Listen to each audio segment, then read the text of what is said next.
Assalamualaikum warahmatullahi wabarakatuh. Waalaikumsalam warahmatullahi wabarakatuh. Waalaikumsalam warahmatullahi wabarakatuh. Gimana suaranya, bagus tidak? Bagus Bu. Siapkan Bu. Ya, disiapkan dulu. Bersiap. Berdoa mulai. Berdoa selesai. Beri salam. Assalamualaikum warahmatullahi wabarakatuh. Waalaikumsalam warahmatullahi wabarakatuh. Gimana kabarnya? Sehat Bu. Baik, Bu. Ibu bacakan aturannya ya. 1. Dimatikan speaker atau di-mute ketika tidak bicara. Mengingatkan saja untuk selalu menghormati keragaman budaya, seni daerah, suku, dan agama. Hari ini kan belajarnya statistik, penyajian data. Oke. Untuk motivasi hari ini, barang siapa tidak mau merasakan pahitnya belajar, ia akan merasakan hinanya kebodohan sepanjang hidupnya. Imam Syafi'i rahimahullah. Jangan lupa nanti absen di sini, di absensi online. Jadi di situ Ibu lihat siapa disiplin, siapa tidak. Oke. Apa definisi statistika? Statistika adalah ilmu yang mempelajari statistik atau ilmu mengumpulkan, menyusun, menyajikan, menganalisis, dan menafsirkan data menjadi angka atau informasi untuk pengambilan keputusan yang efektif. Oke, hebat. Lanjut. Masih menerapkan protokol kesehatan kan? Di rumah maupun di mana-mana? Masih Bu. Masih Bu. Kita masuk ke tujuan belajar. Tujuan belajar hari ini melalui moda daring pembelajaran problem based learning atau PBL dengan pendekatan STEAM, TIPEC berbasis 4C. 4C itu kolaborasi, komunikasi, kritis, kemudian ada literasi, dan PPK peserta didik diharapkan mampu menganalisis kajian statistik yang meliputi penyajian data dalam bentuk tabel dan diagram dengan cermat. Jadi nanti terakhirnya bisa buat tabel, diagram, kemudian menyelesaikan permasalahan kontekstual yang berkaitan dengan penyajian data dengan tepat. Manfaatnya belajar statistik: 1. Membantu menyelesaikan tes CPNS, BUMN, lowongan kerja, dan lain-lain. Terus yang kedua, menyusun dan menyederhanakan data. Yang ketiga, merencanakan dan prediksi. Yang keempat, menetapkan keputusan terbaik. Materi yang akan kita pelajari nanti di sini ini kan ada penyajian data, ada tabel, diagram. Diagram itu ada batang, garis, lingkaran. Ini di buku bahan ajar itu yang Ibu share di classroom ya. Terus grafik, ada grafik, histogram, poligon, okif, dan kurva. Ini gambar apa nak? Telur Bu. Telur. Di rumah pasti ada yang menyimpan telur kan? Ada Bu. Ada Bu. Oke. Siapa yang pernah menghitung telur? Saya Bu. Bu. Bu. Ya, banyak ya yang pernah. Nah, pernahkah jumlah telur yang dibuat diagram tabel atau grafik? Ada tidak?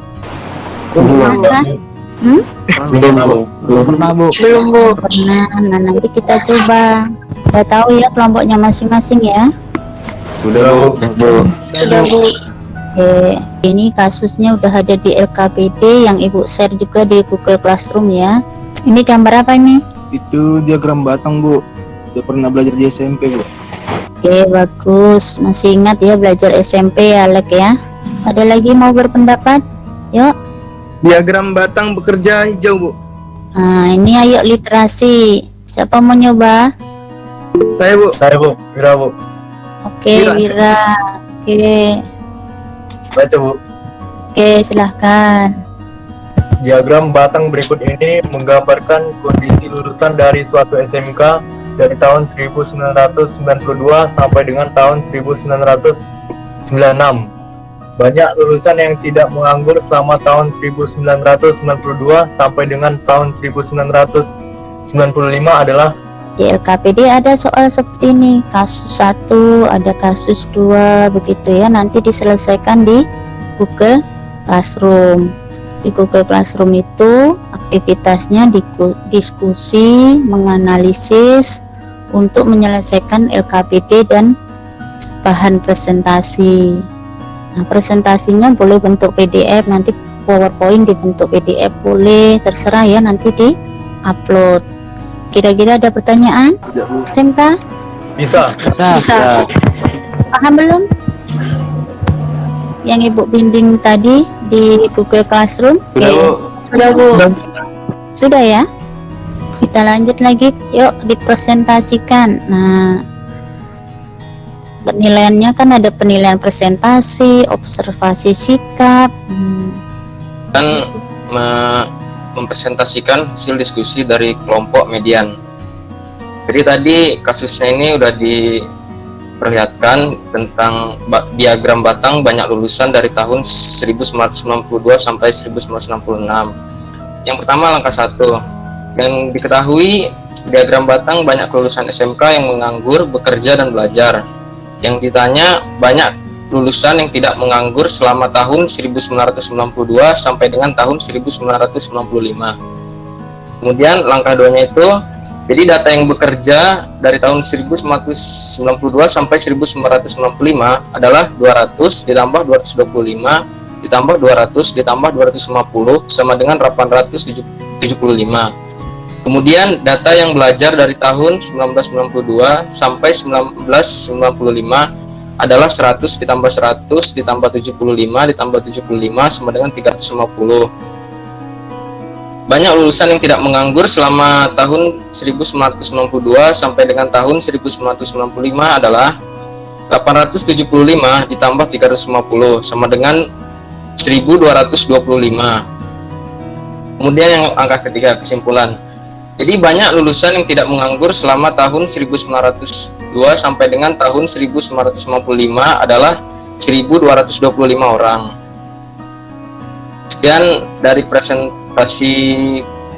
Sekian presentasinya. Assalamualaikum warahmatullahi wabarakatuh. Waalaikumsalam warahmatullahi wabarakatuh. Oke, kira-kira ada yang mau ditanyakan? Yuk. Boleh ya, siapa mau bertanya? Kelompok yang lain juga mau jawab juga boleh. Ibu nilai keaktifannya ya. Saya mau nanya, Bu. Oke, silahkan. Indra ya. Dari data tersebut, berapa jumlah menganggur dari tahun 1992 sampai 1995? Oke. Yuk. Ada yang mau jawab? Saya, Yuk, Bu. ada yang boleh, silahkan Gabriel. Datanya itu 50 ditambah 25 tambah 25 tambah 75 sama dengan 175. Silahkan Lek, yuk. Berapa jumlah bekerja dari tahun 1994 sampai 1996? Oke. Yuk, ada yang mau menjawab? Saya, Bu, Putri, silahkan Putri. jumlahnya pada 200 ditambah 225 ditambah 250 sama dengan 675 jumlah pekerja, Bu. Oke, ada yang mau menyanggah? Sudah benarkah jawaban Putri? Atau sepakat? Siapa yang sepakat? Sudah benar, Alek Bu. ya? Sudah benar ya? Sepakat, Bu. Sepakat ya? Oke, perhatikan baik-baik yang diangkat sebutkan. Spidol. Spidol, cendol, Indo. Spidol. Spidol. spidol, Spidol. Sendok. Oke, silahkan. Presentasi kali ini membahas kasus 3. Kita lihat di atas adalah gambar telur barelang Batam, Kepulauan Riau. Datalah jumlah telur yang ada di rumah kalian. Kemudian tiap kelompok buat diagram batang, lingkaran, dan tabel. Langkah pertama diketahui. Setelah didata, didapatkan jumlah telur di rumah Abiu 12, Dini 5, Fauzan 20, Gabriel 15, Mike Nur 5, dan Widya 7 butir. Ditanya, buat diagram batang, lingkaran, dan tabel. Buat tabelnya sama, kita pisahkan sebelah kiri nama siswa, kanan data telur yang berada di rumah. Lalu kita jumlahkan seluruh data telur yang ada. Langkah kedua, dengan membuat grafik barang berdasarkan banyaknya telur masing-masing anak. Lalu kita buat diagram lingkaran berbentuk derajat. Lalu kita buat diagram dalam bentuk persen. Langkah ketiga, kita masuk ke kesimpulan. Pertama, diagram batang dapat dibuat dengan membuat batang setinggi jumlah telur setiap siswa. Yang kedua, diagram lingkaran dapat dibuat dengan cara pertama, bentuk persen, yaitu dengan menggunakan rumus telur siswa per total semua telur dikali 100%. Yang kedua, kita dapat menggunakan bentuk derajat, yaitu telur siswa per total semua telur dikali 360 derajat. Terima kasih atas presentasi hari ini. Oke, kira-kira ada yang mau bertanya, menyanggah? Saya ingin bertanya, Bu. Oke, silahkan. Itu dapat 360 derajat dari mana, Gap? Terima kasih. Ayo, yang lain juga yang dalam kelompoknya mau membantu jawab juga boleh, silahkan biar aktif semua. Ada yang bisa membantu saya untuk menjawab pertanyaan dari Diva? Yuk, Saya aja, Gap. oke, Noel silahkan.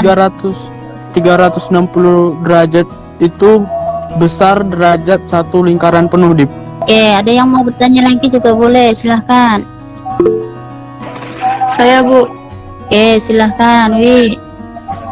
Bagaimana mencari jumlah telur Fauzan jika diketahui diagram lingkaran berbentuk persen? Boleh, silahkan Widya. Cara mencarinya itu jumlah telur Fauzan sama dengan 31 per 100 dikali 64 sama dengan 19,84 dibulatkan ke atas menjadi 20 butir. Kira-kira paham belum, Dwi? Halo. Oh, sudah paham, berarti tidak perlu dituliskan lagi ya. Itu sudah dibahas di LKPD juga kan? Ya, Bu. Oke, lanjut. Ada mau bertanya lagi? Bu, Ya, saya mau bertanya. oke, silahkan. Bagaimana caranya membuat diagram lingkaran batang di presentasi, Bu? Cara membuat diagram lingkaran dan batang di presentasi adalah dengan menggunakan Microsoft Excel, Bu. Oke, bagus. Dengan cara klik tombol insert bar chart, Bu. Oke, insert bar chart. Kalau diagram lingkaran menggunakan Excel, klik insert terus pilih yang pie. Oke, bagus, hebat. SMK? Bisa. Nih hasil tugas mandiri kalian tadi. Ibu lihat nilainya bagus-bagus semua tadi. Siapa yang mau nyoba menyimpulkan? Kesimpulannya, penyajian data dengan gambar berbentuk kotak atau batang disebut dengan diagram batang. Oke. Penyajian data dengan gambar berbentuk daerah lingkaran disebut diagram lingkaran. Nah, kalau misalnya ada yang remedia, temuin pun setelah PBM. Nah, boleh juga mempelajari ini ya. Pemusatan data tunggal ya. Pelajari link ini kalau mau pengayaan. Nah, ini tentang pemusatan data tunggal. Setelah itu nanti diisi kuis untuk refleksi. Kemudian untuk tindak lanjut pelajari tentang pemusatan data tunggal dan kerjakan formatif. Ini masih semangat? Masih, Bu. Masih, Bu. Masih, Bu. Selamat, Bu. Sebelum kita mengakhiri meeting ini, marilah kita berdoa. Berdoa mulai. Berdoa selesai. Beri salam. Assalamualaikum warahmatullahi Wabarakatuh. Waalaikumsalam warahmatullahi wabarakatuh.